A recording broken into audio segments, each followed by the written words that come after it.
Good morning. Good afternoon. I know that it is Easter Sunday, and today Sunday is the day that the sun governs. The sun governs Sunday. Hold on one second. Um, and I realize that it's Easter, and I am. It's very interesting. The energy is very intense. Good morning. Um, Yesterday's full moon was like such a doozy. I had the most incredible time though. Um, so here's what I want to say about yesterday's full moon. I want to say that this full moon is in was ruled by Venus, and Venus, the next new moon is going to be in Taurus, and this new moon in Taurus is going to be an eclipse. And then we'll have a full moon in Scorpio, and that's going to be an eclipse as well. So the full moon will be ruled by Pluto, and the new moon will be ruled by Venus. And this full moon that we just had was also ruled by Venus. And so what we're experiencing right now is a lot of relationship shifting, right? The thing Hey Moon Mama. I'm so happy. Absolutely. Thank you. Beauty is Us Inc. The thing that's very significant about the way we are relating right now is how important it is for us to understand how we come into relationships. How do we move ourselves into relating? Like, what are the beliefs we have about ourselves? And it's like this. Sometimes I hear people say things like, I don't want to grow old alone, right? That is a way that they are coming into relationship. They're coming into relationship from a perspective of, I don't want to grow old alone. So then what does that mean? Well, what does growing old mean to you? And what does it mean to be alone? And what do you think that somebody else is going to do in your growing old process? Like really understanding where we are coming to relationship from. I know when I was very anchored in my relationship mindset, I believe that I couldn't be too much. If I was true to myself, that I would be too much for any man, that they would not think I was attractive. So I had to like tamp my energy down, make myself small. I also believed that there were certain things that I couldn't do that men needed to be able to do. So I remember once my refrigerator door was broken, like the thing that makes it stick broke. And I kept calling the man that I was dating to ask him to come and fix it. And one day I heard a voice in my head say, just look at it yourself and see if you can fix it. And when I looked at it, I was like, wow, this is so easy to fix. And I've been calling this man to come and fix it. Think because I had some conditioning that said that men are supposed to be the ones who fix things, right? And so this full moon that we just had, the new moon that is coming, the full moon that is coming is all really realigning our relationship energy. Um, and for those of you who are interested, I'm going to be doing a Pluto class because Pluto goes retrograde on April 30th. And I'm going to be doing a class for the entire retrograde period. That's just a ritual based class so we can work on bringing our power back to ourselves and discovering the ways that we give it away. Like I said, for me, it was like, I believe that I do things like, so recently I got a bicycle and I was like, why don't you try to put it together yourself? You don't have to wait on anybody. These are the ways that we are giving our authority away, giving our power away by short handing ourselves and not understanding our own worth and value in and of ourselves. And so this next new moon and full moon are going to be an eclipse. And when I've been doing my work and my work around to see it, like I like to be able to see these experiences in my consciousness. And this eclipse is going to be like a warp speed energy. It is going to literally, when I close my eyes, I'm like, oh my goodness, this eclipse that's coming, the one in Taurus is going to be conjunct Uranus, and there will be a lot of other placements in it. So it's going to really turn our energy inside out. Like it's going to be a true game changer. Um, so I'm just letting you know that you can be with it however you want to, but the things that I'm offering, you can choose to participate in that or you can do your own things, but do something. Don't just allow the energy um to come and bring a tornado into your life. Like set some intentions. Set some intentions around you bringing your power back to yourself. Set some intentions around you already feeling it strongly. Yes, it's going to be really intense. It really is. This is profound. Like I am like sometimes I read astrology, I read the symbols and I think, fuck. I'm like, ooh, how are we going to do this? But then I realize if we've been taking the steps one little step at a time, you'll be more ready when you get there than you think. But it requires being in the moment. And what one of the things that I'm getting is how important it is to be very present in the moment. While the sun is in Aries, and I'm going to talk about that now, but I really wanted to really discuss this energy for that the eclipse is coming. And the eclipse is going to come and really shift our realities. So I my hope and intention for all of us is that we are looking at the way we relate, our own value, because Taurus is about your value, your worth. It shows up in how you make money, shows up in your home environment, how you feel about yourself, shows up in your senses, right? So it's very, it's shaking everything up. That's right, Kathy. So it's very important to set some intentions ahead of time.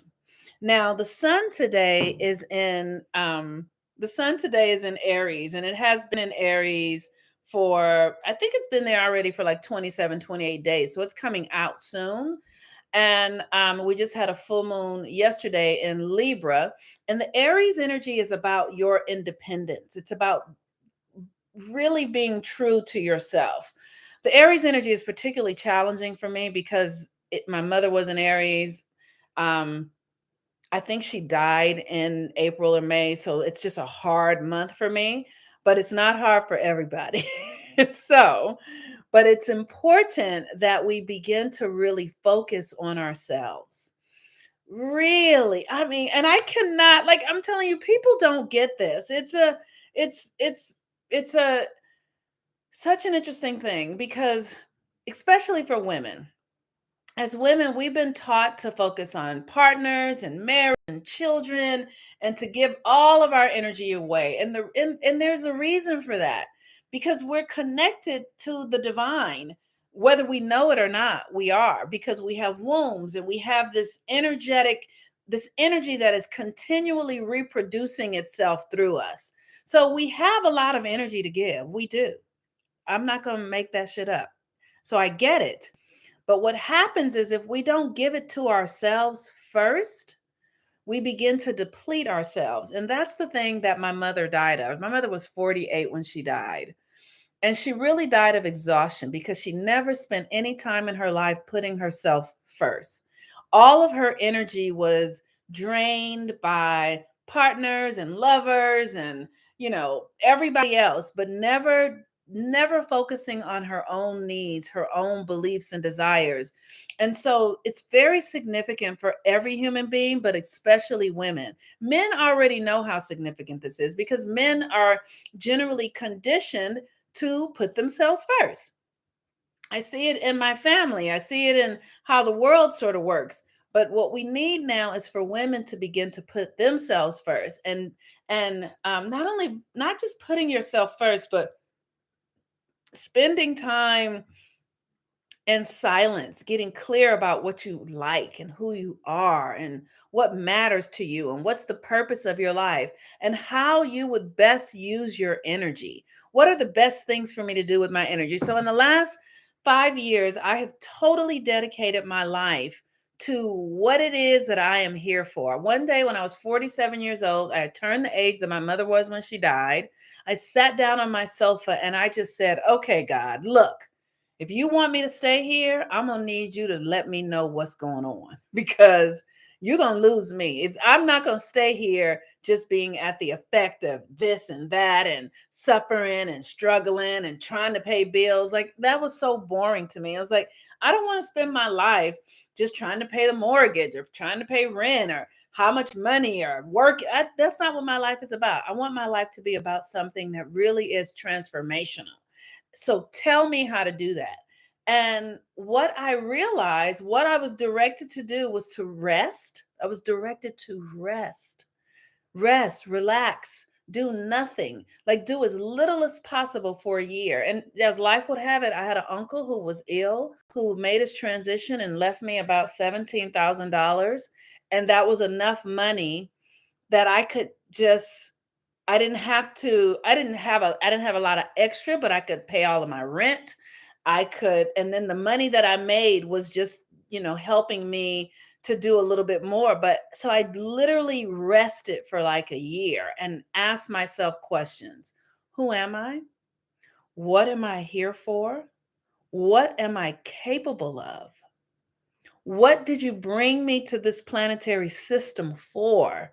And how can I best use this life energy?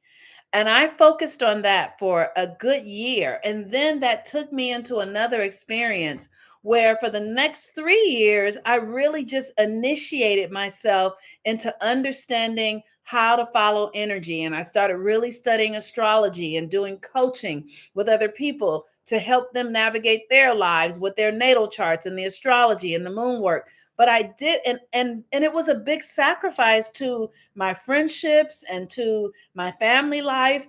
But ultimately, now I'm happier than I've ever been because I've cultivated and I understand myself and my energy. And I'm not just giving all of my energy away. People make demands or people need me.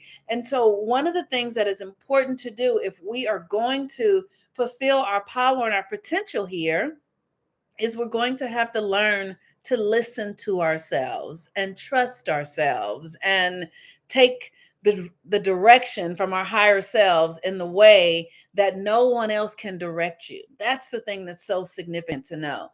The information that you seek cannot come really from outside of you. And that's why I provide environments where people can do the deep internal work aligned with the cosmology so that you can get the answers that you need. Because what I have discovered in doing the work for myself, I've gotten the answers that I needed that I couldn't get anywhere else. And so I think the greatest answers that I have received is that I think the biggest thing is that this American Western system is all made up. Like it's all made up stuff. None of this is real. Is none of this is aligned with nature. It has been the most profound thing to realize, to see that we are in a construct that is built upon just stories, just narratives. These people came from across from Europe. They came into America and decided to like construct a reality. That's what they did. They literally did that.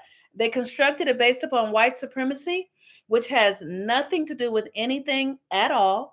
There's no truth in it. There's no validity in it. It's all made up shit. And we've all been born into it. And we really are kind of trapped because we believe this experience. There's an experience of being trappedness. And so a lot of our work is to wake ourselves up so that we can, rather than being dominated by the system, we can dominate the system. We can be more powerful within it if we understand that it really is just made up stuff. It's all made up stuff, right? So I know when I was younger, I used to always think, I mean, like the story of Jesus is and dying and all that for 3 days and all that's made up. None of that is true. None of it. It's amazing to think it's all just myth. It's all mythology, is what it is. And so, if all of this is made up and the universe brings energy to where we put our focus, we can make up our own reality. You can make up the life that you desire to live that is most in alignment with you. That's what the people they call the founding fathers, that's what they did. They made up their own reality. And in their reality, they had slaves and people who were subject to them. They had, all sorts of manner of things. And anyone can make up their own reality, being who you desire and what you actually are in alignment for. And so it's important for us to recognize what we're involved in, how this thing works, so that we can be on purpose with our own lives.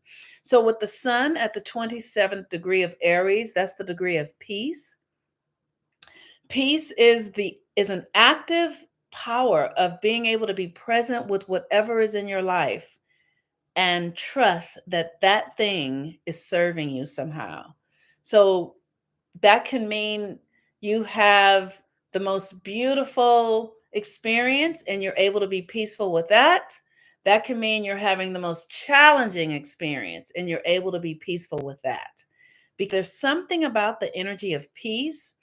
Pluto is the ruler of peace, and Pluto is the devil, the underlord. Well, Saturn is really the devil, but Pluto is the underlord, and it's the energy of what is happening in the background, no matter what, and how I sort of help myself understand the energy of peace. It's like, when you're 2 years old, you don't know who you're going to be at 8 years old. You don't know who you're going to be at 20 when you're eight. You don't know when at 20 who you're going to be at 35. But there's an active energy that is transmuting everything in your life, that is growing you and making you more of yourself. And, a 5-year old isn't mad about becoming five. It just does, right? This is the energy of peace. It's being able to be with the transformation, the cycles, the nature, the ebb and flow, and know that within it is all things. So within the cycle will be death. Within the cycle will be life. Within the cycle will be expansion. Within the cycle will be contraction. Within the cycle will be, everything. But you have to be able to be with it. And that is the power of peace.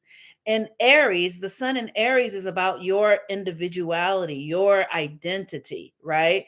And so your identity is something that is constantly shifting and changing and transforming.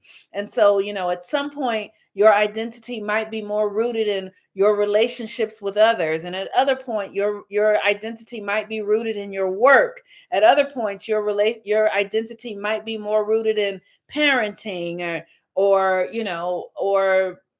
teaching, or whatever it is. But whatever your identity is, there is always the aspect of you that is with yourself, no matter where you are. Your identity can shift several times in one day. You could be a parent at home, and a leader at work, and in your family structure you can be the youngest child. All of those are things that we wear. And within that, can you be at peace and get the value out of all of it?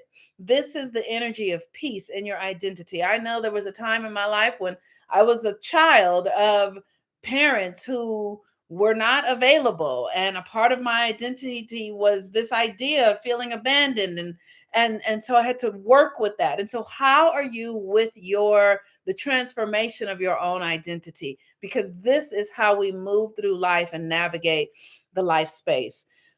The moon is in Scorpio. We're still in the full moon energy. The nodes are in Scorpio, and the nodes are going to be in Scorpio, which is why the eclipses are going to be in Scorpio for the next cycles.